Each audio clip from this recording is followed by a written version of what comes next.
साल के दौरान में 24वां इतवार कहा जाता है, जिस इंसान ने कभी भी गलती नहीं की उसने कभी भी कुछ नया करने की कोशिश ही नहीं की।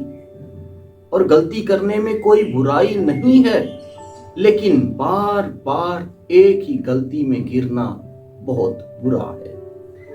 बस अच्छा दिखने के लिए नहीं, बल्कि अच्छा बनने के लिए जियो। और इज्जत और तारीफ मांगी नहीं जाती, बल्कि कमाई जाती है।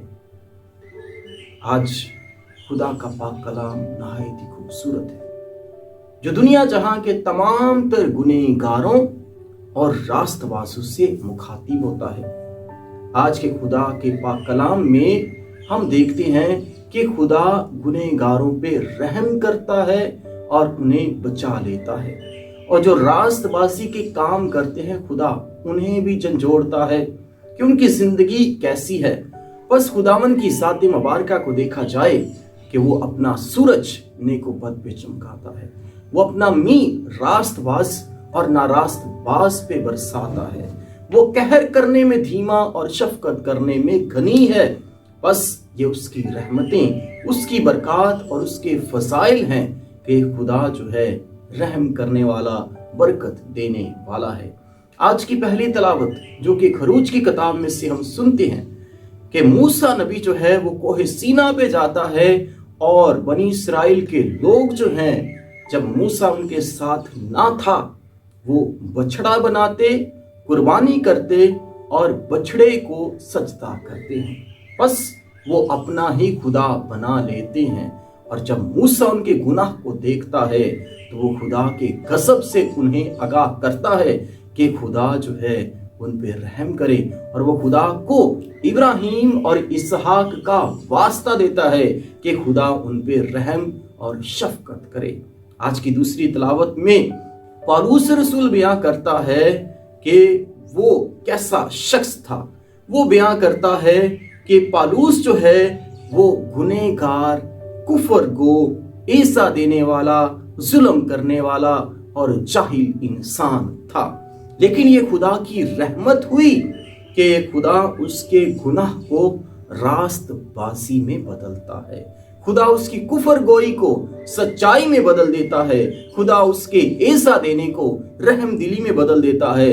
उसके जुल्म को जो है वो शफीक होने में और उसकी जहालत को हिकमत में बदल देता है।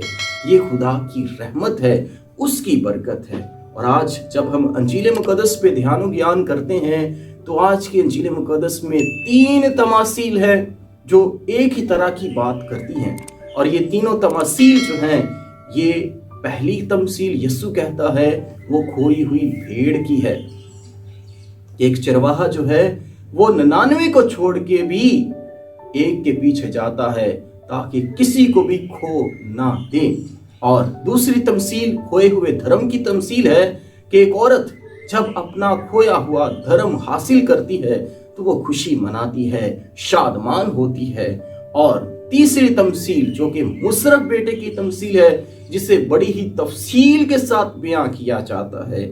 इस तमसील को मुशर्रफ बेटे की, मुशर्रफ बाप की, रहीम बाप की, बाप और खोए हुए 2 बेटों की तमसील कहा जाता है। और इसे दौड़ने वाले बाप की तमसील भी कहा जाता है। आज जब हम इस तमसील पे ध्यान ज्ञान करते हैं तो इस तमसील को मैं तफसीलन बयां करूंगा। बस इस तमसील में देखा जाए कि बहुत से किरदार हैं। 3 किरदारों पे ध्यान ज्ञान करेंगे। सबसे पहले छोटे बेटे का किरदार, फिर बाप का किरदार और फिर बड़े बेटे का किरदार। इस तमसील में हम छोटे बेटे को देखते हैं कि छोटा बेटा जो है अपने बाप से कहता है कि मेरी वरासत का हिस्सा जो मेरे हिस्से में आता है वो मुझे दे दे। और इस तरह करने से वो क्या करता है, इसका मतलब ये है कि वो अपने बाप के इख्तियार से इनकारी कर देता है। मुख्तलिफ कल्चर्स में देखा जाता है कि बाप की वफात के बाद जो है वो वरासत का हिस्सा होता है, या बाप खुद ही जब बीमार हो या करीबुल मौत हो, वो अपने बच्चों में हिस्सा बांट देता है। लेकिन ये शख्स जो है खुद ही अपना हिस्सा मांगता है, वरासत मांगता है, जिसका मतलब है कि वो अपने बाप को उसके बुढ़ापे में छोड़ के चले जाना चाहता है, और वो घर जो है वो छोड़ देता है और अपना माल जो है ओबाशी में गुजारता है और अपना माल जो है कस्बियों में उड़ा देता है। बस वो क्या करता है, वो फिर उस मुल्क में भूखा मरता है, काल पड़ता है, और जब भूखा मरता है वैसे शख्स के पास जाके मुलाजमत करता है कि उसे सूअर चराने की मुलाजमत दी जाती है। और बनी इसराइल में सूअर चराना जो है वो नहायती गलीस और नापाक और बेइज्जती वाला काम था। तस्निया शराइस के 14वें बाब में बयां है कि सूअर चराना जो है वो नहायती नापाक था, हत्ता कि उनको छूना भी नापाक है। बस वो शख्स क्या करता, वो फलियां जो जानवरों को, सूअरों को दी जाती, वो उनसे पेट पालता और जिंदा रहता। और इन फलियों को खरनूब की फलियां कहा जाता है। इसमें मीठा रस होता है जो गजाइत से भरपूर होती हैं। गरीब लोग जब भूखे मरने को होते थे तो इन फलियों से भी पेट पालते थे ताकि वो जिंदा रह सके। ये फलियां जानवरों को दी जाती थी। बस वो शख्स जो है वो होश में आता है और कहता है कि ऐ बाप, मैंने आसमान का और तेरी नजर में गुनाह किया है, बस मैं इस लायक भी नहीं हूं कि फिर तेरा बेटा कहलाऊं, मुझे अपने मजदूरों की मानीद रख ले। कि उसका एतराफ होता है, नहायत ही खूबसूरत एतराफ है कि वो कहता है कि मैंने आसमान का और तेरी नजर में गुनाह किया है। मसीह खुदावंद में मेरे अज़ीज़ों, जब भी एतराफ किया जाता है 3 बातें याद रखें और उसे अमली जिंदगी में लेकर आए। और वो 3 बातें कौन सी हैं? सबसे पहले एहसास गुनाह, के गुनाह का एहसास करना कि गुनाह किया है या गुनाह में गिर चुका है। उसके बाद फिर इकरार गुनाह, उस गुनाह का इकरार करना। और फिर जो है तीसरा तर्के गुनाह, एहसास गुनाह, इकरार गुनाह और तर्के गुनाह के मुकम्मल तौर पर इस गुनाह को तर्क करना।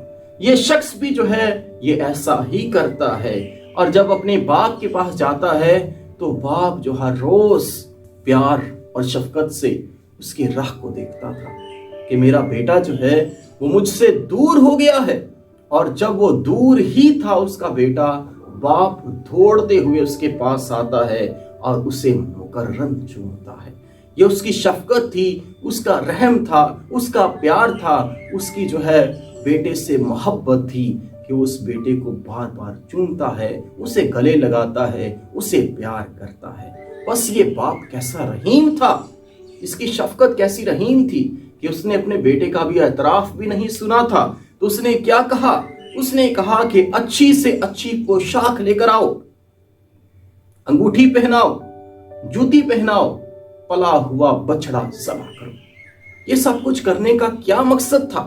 अभी तो बेटा जो है वापस ही आया है और अभी तो उसने अपना एतराफ भी नहीं किया।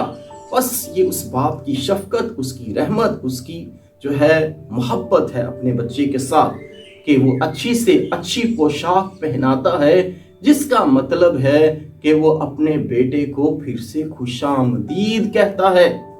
उसकी हालत को देखते हुए उसे रहम आता है कि उसके कपड़े जो हैं वो गंदले हैं और फटे और पुराने हैं। और उसका बाप जो कि एक अमीर तरीन शख्स था, वो क्या करता है? अपने बेटे को पोशाक पहनाता है, जिसका मतलब है अपने बेटे को फिर से वो खुशामदीद कहता है।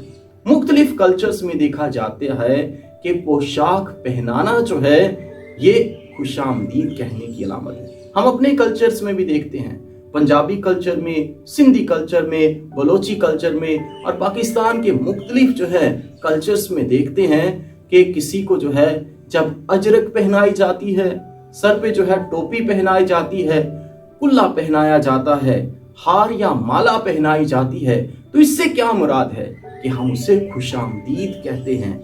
बस ये बाप जो है अच्छी से अच्छी पोशाक जब पहनाता है तो उसे खुशामदीद कहता है, घर में फिर से उतारता है اور اسے خوش آمدید کہتے ہوئے قبول کرتا ہے۔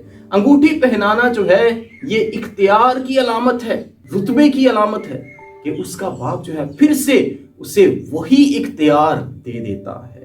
جیسے کہ نکاح کے ساکرامنٹ میں ہم دیکھتے ہیں کہ جب ایک دلہا اور دلہن ایک دوسرے کو انگوٹھی پہناتے ہیں تو وہ ایک دوسرے کی محبت اور اختیار میں ایک ہوتے ہیں۔ اور اسی طرح یہ باپ جو ہے جب انگوٹھی پہناتا ہے تو یہ اسے بیٹے ہونے کا اختیار بخشتا ہے۔ اور تیسرا، جب اسے جوتی پہناتا ہے اس کے پاؤں میں تو یہ اس کی قبولیت کی علامت ہے کہ اسے پھر سے قبول کرتا ہے۔ اور بچڑا ذبح کرنا، اس سے مراد یہ ہے کہ خوشی اور جشن ہے۔ اور باپ کہتا ہے کہ بس یہ میرا بیٹا مردہ تھا اب زندہ ہو گیا ہے، کھو گیا تھا اب ملا ہے۔ یہ اس باپ کے الفاظ ہیں۔ بس بڑا بیٹا کیا کرتا ہے؟ بڑا بیٹا جو ہے وہ کھیت سے واپس آتا ہے اور غلام سے پوچھتا ہے کہ یہ شور اور ناچ گانا کیسا ہے؟ اور جب اسے معلوم پڑتا ہے کہ تیرا بھائی آیا ہے اور تیرے باپ نے پلا ہوا بچڑا ذبح کیا ہے۔ اسی خداوند میں میرے عزیزو، یہاں پہ اس غلام اور اس نوکر کی بات یا پھر سے دہراتا چلوں کہ وہ اس کے بھائی سے کہتا ہے کہ تیرا بھائی آیا ہے اور تیرے باپ نے پلا ہوا بچڑا ذبح کیا ہے۔ اس سے مراد کیا ہے؟ وہ اور طرح بھی بیان کر سکتا تھا، بس وہ نوکر اور غلام جو ہے وہ غلامی والی ہی بات کرتا ہے، وہ نوکروں والی ہی بات کرتا ہے اور جلتی پہ تیل پھینکنے والی کام کرتا ہے، وہ زخم پہ نمک لگانے والا کام کرتا ہے۔ اور یاد رکھا جائے کہ مکھی سارے جسم کو چھوڑ کے ہمیشہ اس جگہ پہ بیٹھے گی جہاں زخم ہوتا ہے، اور گدھ جو ہے ہمیشہ مردہ ہی کھاتا ہے۔ بس دنیا میں ایسے لوگ ہیں کہ جو کہ دوسروں کی زندگی میں فساد پیدا کرتے ہیں، دوسروں کو لڑواتے ہیں اور ان میں چاہتے ہیں کہ نفرت جو ہے وہ پھیل دی جائے۔ بس وہ دونوں بھائیوں کے بارے میں، جب دونوں بھائیوں کا جب آپس میں ملنا ہے تو غلام بھی نہیں چاہتا تھا کہ یہ آپس میں ایک ہوں، اور وہ کہتا ہے کہ تیرے باپ نے جو ہے وہ پلا ہوا بچڑا ذبح کیا ہے۔ اور باپ پھر جو ہے جب دیکھتا ہے کہ اس کا بڑا بیٹا بھی ناراض ہے تو اس کے پاس آتا ہے اور اسے منانے کی کوشش کرتا ہے کہ وہ اندر جائے اور خوشی میں شامل ہو۔ اور بیٹا کیا کرتا ہے؟ بیٹا کہتا ہے کہ اتنے برسوں سے میں تیری خدمت کرتا رہا اور میں نے بکری کا ایک بچہ بھی نہ لیا تاکہ اپنے دوستوں کے ساتھ مل کر خوشی مناؤں۔ بس جب تیرا یہ بیٹا آیا ہے، بھائی بھی نہیں کہا، جب تیرا یہ بیٹا آیا ہے تو تو نے جو ہے اس کے لیے پلا ہوا بچڑا ذبح کیا۔ مسیح خداوند میں میرے عزیزو، بس وہ اس کے گناہوں کو جو ہے وہ شخص اجاگر کرتا ہے، کس نے مال قسمیوں پہ اڑایا ہے، اور وہ حسد سے بھر جاتا ہے، نفرت سے بھر جاتا ہے، انا پرستی، غرور اور گھمنڈ میں گر جاتا ہے۔ آج جب ہم اس کلام کو سنتے ہیں تو آج خاندانی زندگی میں بڑھنے کا فضل حاصل کریں کہ خدا جو ہے وہ گناہ کو رد کرتا ہے لیکن گنہگار کو بچا لیتا ہے۔ آج جب ہم اس کلام کو سنتے ہیں تو خدا توبہ اور تبدیلی اور پشیمانی کی دعوت دیتا ہے، اور باپ یا ماں جو ہیں یہ گھر کے لیے رحمتیں ہیں، یہ ہمیشہ پیار اور محبت سے بھرے ہوئے ہوتے ہیں، یہ اولاد کے لیے قربانیاں دینے والے ہوتے ہیں، یہ اولاد کے لیے جاگتے ہیں، دعائیں کرتے ہیں، یہ اولاد کی تعلیم اور تربیت کے لیے محنت و مشقت کرتے ہیں۔ بس ان ماں باپ کی عزت کریں۔ آج کی جب یہ تمثیل سنتے ہیں، بہت دفعہ بھائی اور بہن جو ہے ناراض ہو جاتے ہیں، بھائی بھائی سے ناراض ہو جاتا ہے، آج کی تمثیل سے یہ بیان کیا جاتا ہے، لیکن خدا سے آج رحم مانگے، اپنے دلوں کو پتھر کے دل نہیں بلکہ گوشت کے دل بنائیں، اس میں سچے جذبات اور احساسات اور محبت ہونی چاہیے۔ لیکن کیا ہوتا ہے، زیادہ تر کیا ہوتا ہے، ہم بزرگ ماں باپ کو ہی بھول جاتے ہیں، اور کیا ہوتا ہے کہ باپ کی دعائی کی پرچی جو ہے اکثر گم ہو جاتی ہے، لیکن اس کے وصیت نامے کا لکھا ہوا پیپر کبھی گم نہیں ہوتا۔ مصرف بیٹے کی تمثیل تو آج خدا سے رحم مانگے، خدا سے برکت مانگے، اس کی شفقت مانگے کہ خداوند ہمیں خاندانی زندگی میں مضبوطی عطا فرمائے، اپنے باپ کی عزت کرنے، ماں کی عزت کرنے کا فضل عطا فرمائے۔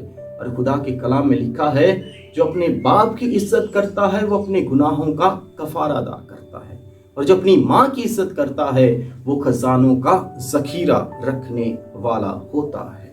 بس کہا جاتا ہے اگر زندگی کو سمجھنا ہے تو پیچھے دیکھو، اور اگر زندگی کو جینا ہے تو آگے دیکھو۔ بس ہمیں زندگی کو جینا ہے، آگے دیکھنا ہے۔ ہماری منزل جو ہے ہمیشہ کی زندگی ہے۔